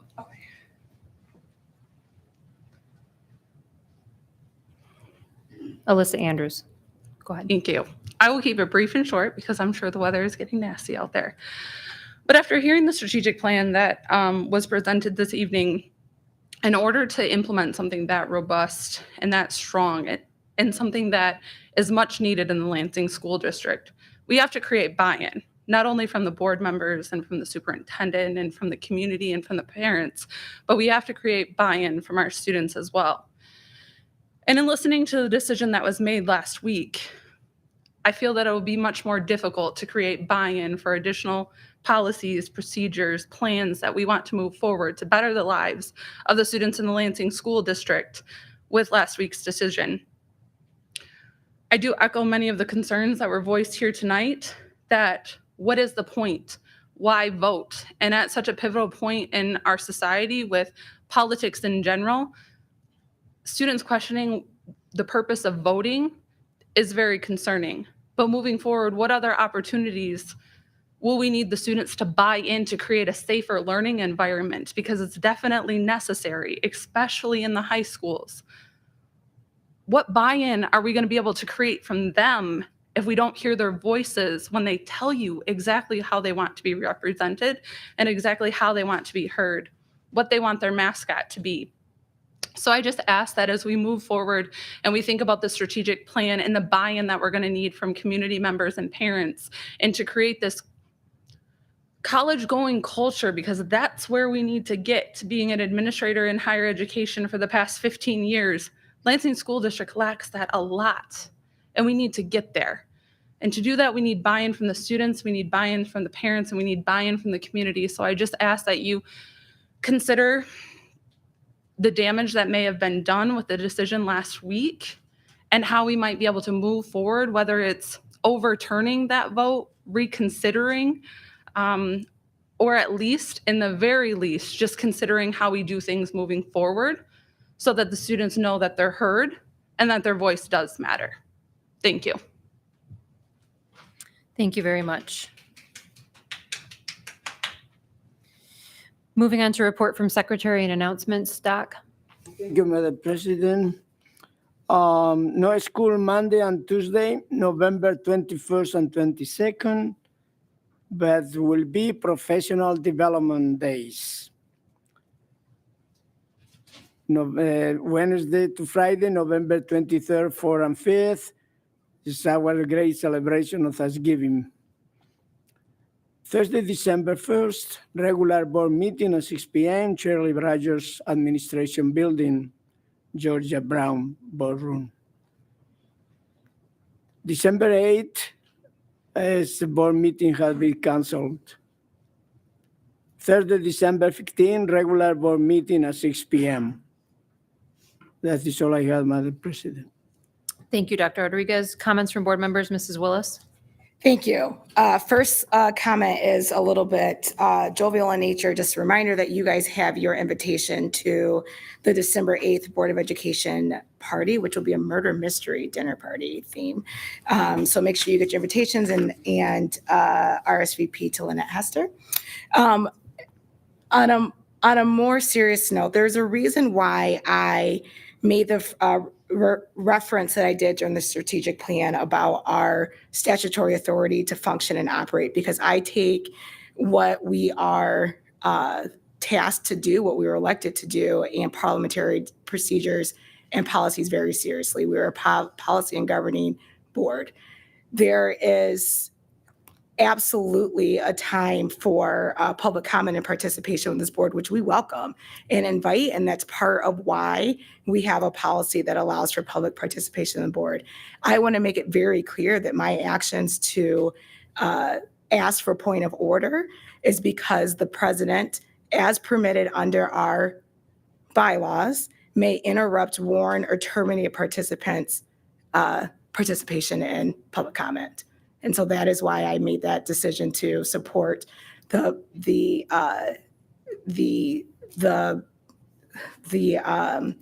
interruption of our president at the time that public comment 3 minutes had elapsed. Now, I think that it's important that we have a recognition of what was motioned before us last week. I also want to know, because I think that knowing what policy says and parliamentary decisions, it's important to note that this board may not undo a decision that we've already done after the next meeting has elapsed. So there is, in Robert's Rules of Order, there is a section about reconsidering of a motion that's already been incurred. Now, if there's something different that needed to be motioned or wanted to be motioned by a board member after today's meeting, I need you guys to make sure that you are versed and studied and reviewed of our parliamentary procedures and consideration with the board if you would like to make another motion if it's not made this evening. I also would like to ask, there has been some things stated this evening about the board making up a decision, not taking any consideration of the surveys. Nobody on this board came up with the name Scorpions. The name Scorpions was presented to this board. It may not have been the top choice, but it absolutely came from the voice of the students and was presented to this board. Now, if there is information that we do not have that needs to be taken under reconsideration, I'd be willing to reconsider that. I also want to note that there is nothing that this board desires to do to take away the student's identity of J-Dubs. The name of the high school is J.W. Sexton, and it will always be J.W. Sexton. And I had another point I was going to make there, but I lost it. So that's all my comments for this evening, Madam President. Thank you, Mrs. Willis. Further comments from board members? Okay. Yes. Mrs. Moore? I want to make a comment. And this is pertaining to, and Vice President Willis, please correct me if I'm out of order with Robert's Rules. I'm new to all of this. But it was hard last week on the decision, and it was even harder when I heard my daughter question our vote. She's 16 years old and she goes to Everett. When my 28-year-old daughter questioned our vote, when my 21-year-old questioned our vote. And I had to explain to them why. It's very important to me, and I'm sure I don't want to speak on behalf of the board, but I want to speak for myself, that I am very transparent about my feelings, right? I want to make sure that we're doing the right thing by our students. And I believe that we all do. That's why we're here, right? We want to make sure that it's right. I want our students to understand that their voice is heard, right? So moving forward, the administrator that is higher ed, the young lady that just spoke, we may not change our decision today, but moving forward, we have to make sure that our community knows, right, that we honor their voice and we respect their voice. We can't please everybody all the time, but we're doing our best. I'm doing my best to make sure that you're being heard and served. Make a motion. No, No That's comments my from the choice. audience, Thank you. please. This is my choice, and this is my space and my time. But I want the board to know, this is hard. It's extremely hard. But it's important that our district, our students, our community members know that we respect them, that we honor their voice, and that moving forward, we will do better as a board. I will do better as an individual serving on this board because I was elected to serve. No We will comments. not accept comments from the public, please. Thank you. Mrs. Willis? I just remembered my question. In the process that we had for input from the alumni, staff, students about the selection of the mascot. In that original day, there was like a pamphlet, or it was like a one-sided, maybe it was a pamphlet, and it was like, this is what we're going to do. The last bullet point said, the final decision will rest with the board.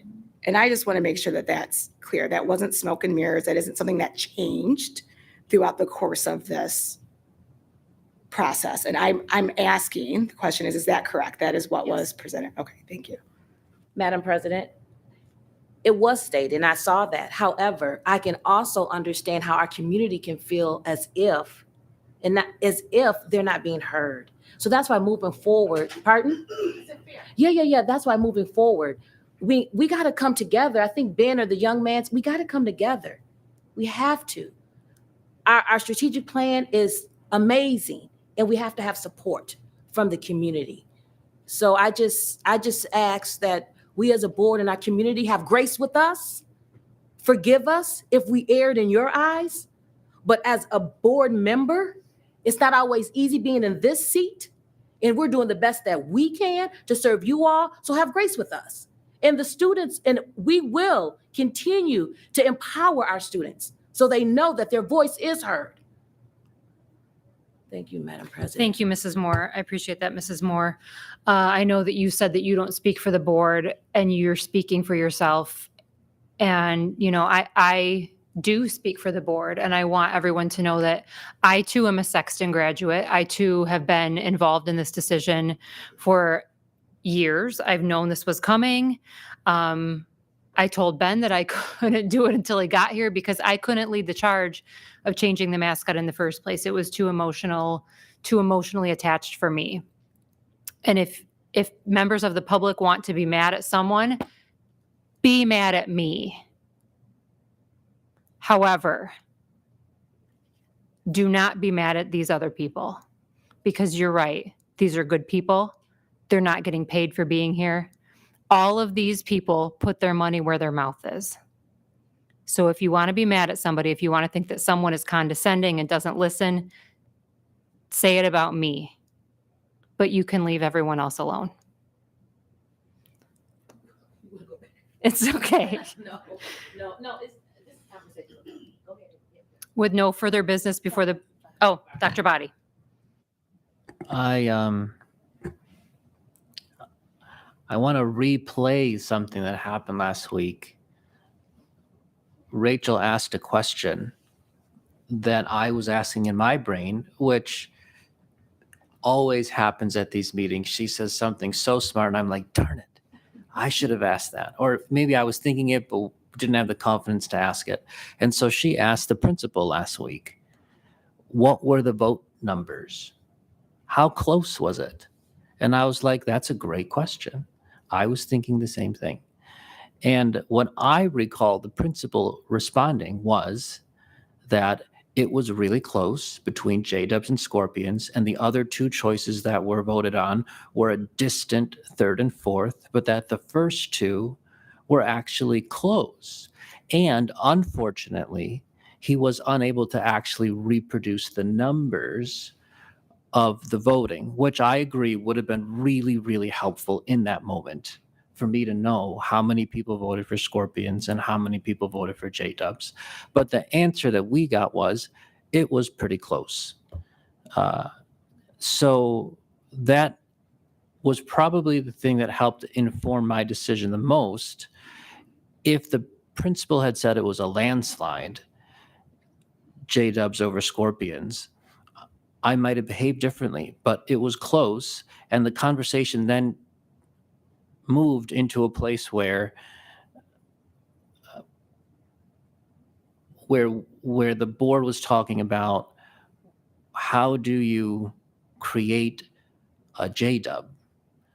Like it's an inanimate object. And so when you're trying to create a mascot for a school, like it's generally better if you have a thing that's the mascot that you can then create branding around. And also the conversation shifted into a conversation where the students and the people affiliated with the school are always going to be called JDubs anyway, and they should be. But we were just talking about how do you brand a building? How do you brand a school? So that was what informed my decision the most was, okay, these two options were voted on, and the principals telling me that they were close, and the other two things that were on the ballot were a distant third and fourth. So we're choosing between these two things, and we also have the responsibility to think about branding an actual school building. So if that information was not correct and it wasn't close, then I would be willing to reconsider my position on how I voted. But I just wanted to explain my thought process going into the vote.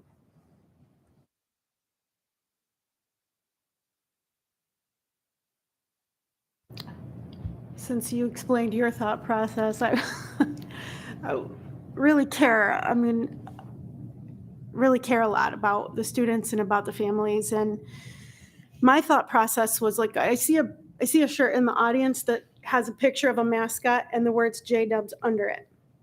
So my understanding was we got to change the picture because JDubs isn't going anywhere. And once I realized that, I was like, oh, we get to have both. We get to have the top two choices because no one's ever going to stop being a JDub. But then I was surprised. I was surprised at the comments and calls and text messages and posts. And I started to go, oh, I think it's not really about the picture that goes with JDubs. I think it's about the process. I think what I'm hearing is that JDubs is so important that people would have wanted to go through a process of trying to figure out how to answer that question. What does it look like? What is that? And that could have been a further expression of the love of the mascot of the school. And I didn't understand that at the time. I thought it was as simple as changing your shirt from JDubs to JDubs something else. So, sure. And that they want to be more engaged. So I'm going to make a motion. I'm going to make a motion that we reopen the discussion. And I can't promise that it's going to change the outcome, but I think I feel too strongly about, even though I'm not a Sexton grad, I just feel like we could have one more conversation about the process. So there's my motion. Madam President, second. Mrs. Gleason, I will remove you from this meeting if you cannot be quiet. This is not your meeting. This is a meeting of the Board of Education. Do you understand? You can leave. Please leave.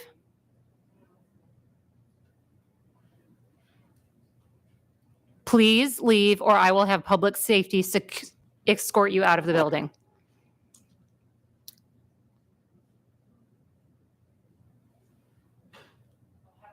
Please leave. Great.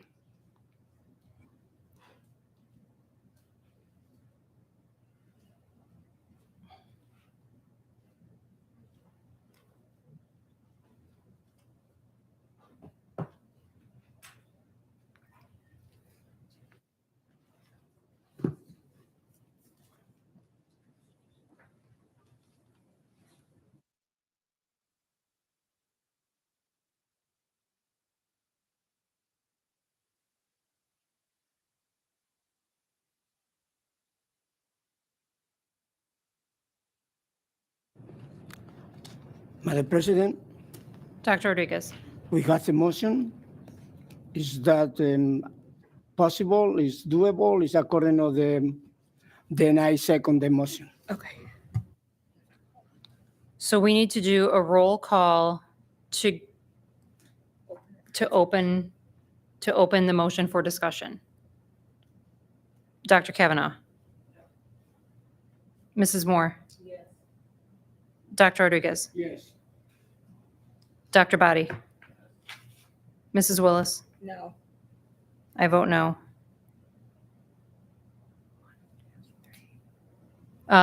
Sorry, Mrs. Logie. So we will now have discussion on the motion, correct? Okay.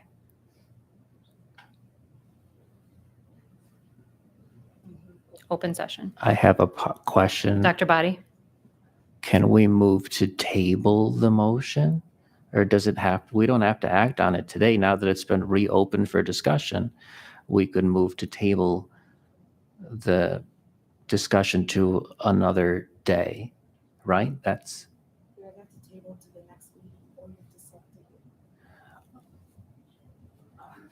do you want? Our next regular meeting is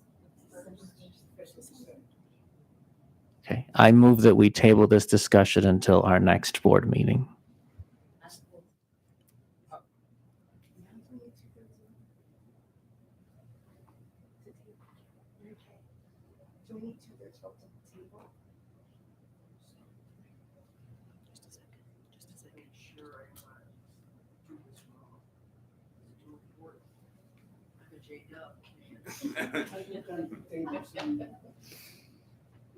My question is how you can table something that you already vote. We voted to put it back on the floor. And then there's a request to vote to. Oh. We had to vote to reconsider previously.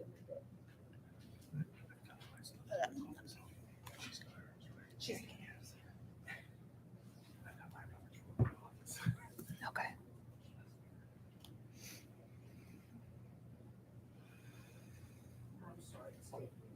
It's okay.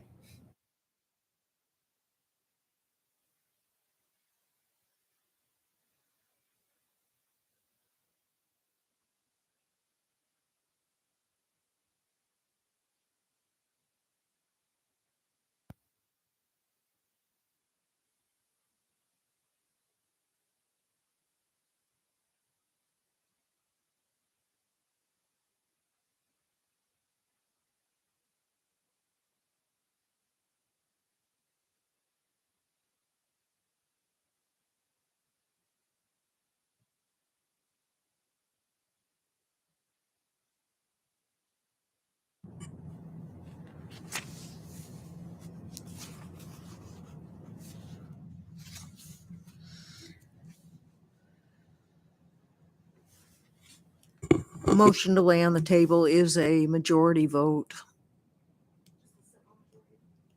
Simple majority. Okay, so now we're going to vote on the motion to table. Does Dr. Body have a second? Second. So voting solely on the motion to table discussion, Dr. Body? Ms. Logie?